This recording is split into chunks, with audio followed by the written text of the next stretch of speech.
ഈശ്വംസിഹായിക്ക് സ്തുതിയായിരിക്കട്ടെ. വിശുദ്ധ ലൂക്കായുടെ സുവിശേഷം 1-ാമത്തെ അധ്യായം 26 മുതലുള്ള തിരുവചന ഭാഗമാണ് നാം ഇന്ന് ധ്യാന വിഷയമാക്കുന്നത്.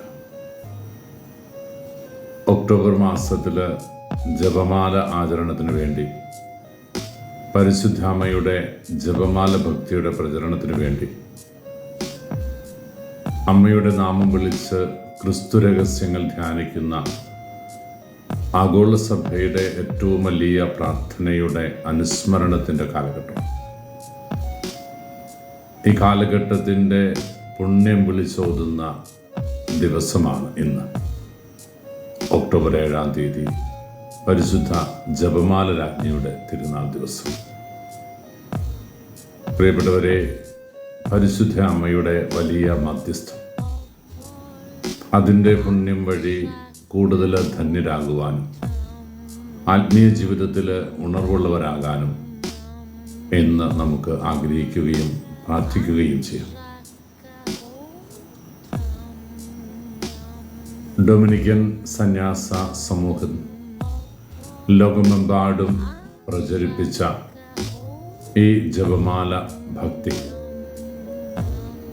കാലാകാലങ്ങളിലെ മാർപ്പാപ്പമാര് സഭയുടെ ഔപചാരിക പ്രാർത്ഥനയായി ഉയർത്തി കാണിച്ച്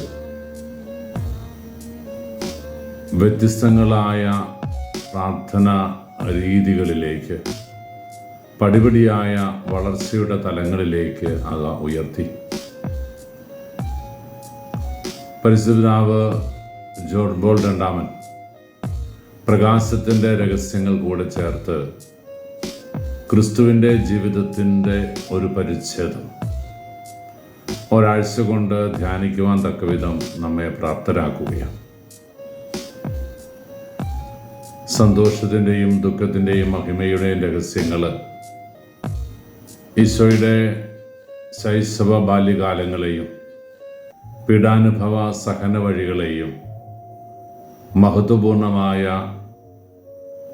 സ്വർഗ പ്രവേശനത്തിൻ്റെയും ഒക്കെ ധ്യാന വിഷയമായിരുന്നു ഇന്നലകളിലെങ്കിൽ, ഈശോയുടെ ജീവിതത്തിൽ വിളങ്ങിയ മർമ്മപ്രധാനമായ ചില ഏടുകൾ പ്രകാശത്തിൻ്റെ രഹസ്യങ്ങളിലൂടെ കൂട്ടിച്ചേർക്കപ്പെട്ടു.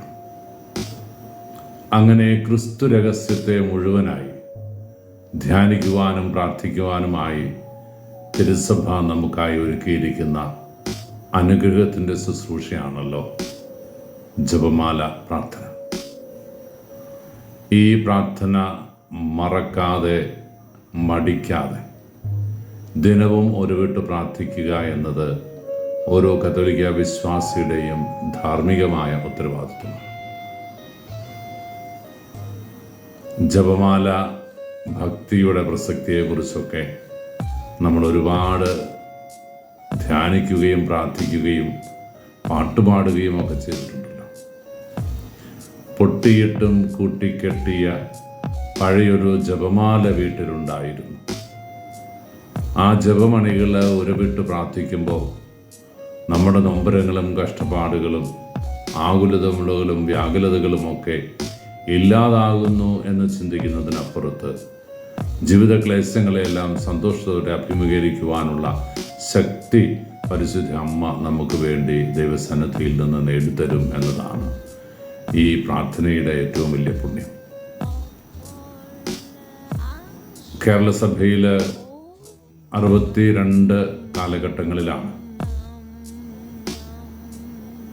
സുറിയാനി ഭാഷയിൽ നിന്ന് വ്യത്യസ്തമായി മലയാളികളുടെ മാതൃഭാഷയായ മലയാളത്തിൽ വിശുദ്ധ കുർബാന നമ്മുടെ ഇടവക ദേവാലയങ്ങളിൽ അർപ്പിക്കുവാൻ തുടങ്ങി. അതിനു മുമ്പ് സുറിയാനി ആരാധനാക്രമം മാത്രമായിരുന്നു നമുക്കുണ്ടായിരുന്നത്. ആ കാലഘട്ടത്തിൽ ഒരുപക്ഷെ ചൊല്ലുന്ന അച്ഛൻ പോലും സുറിയാനിയിലെ അതിൻ്റെ അർത്ഥതലങ്ങൾ എത്രമാത്രം മനസ്സിലാക്കിയിരുന്നു എന്ന് നമുക്കറിഞ്ഞുകൂടാ. കപ്പ്യാരും ഗായക സംഘവുമൊക്കെ ഏതാനും പാട്ടുകൾ മലയാളത്തിൽ പഠിച്ച് സുറിയാനിയിൽ ആലപിക്കുന്ന ഒരു ശൈലി. അതിനപ്പുറത്ത് വിശുദ്ധ ബലിയുടെ പ്രാർത്ഥനകളെല്ലാം നമുക്ക് അന്യമായിരുന്നൊരു കാലഘട്ടം. പഴയ കാർന്നവന്മാർ ചെയ്തിരുന്നത് ആ സമയത്ത് ദേവാലയത്തിലായിരുന്നു കൊണ്ട് ജപമാല ചൊല്ലി പ്രാർത്ഥിക്കുക. അവരുടെ ഭാഷാ പാണ്ഡിത്യത്തിൻ്റെ കുറവ് കൊണ്ട് മാത്രമല്ല,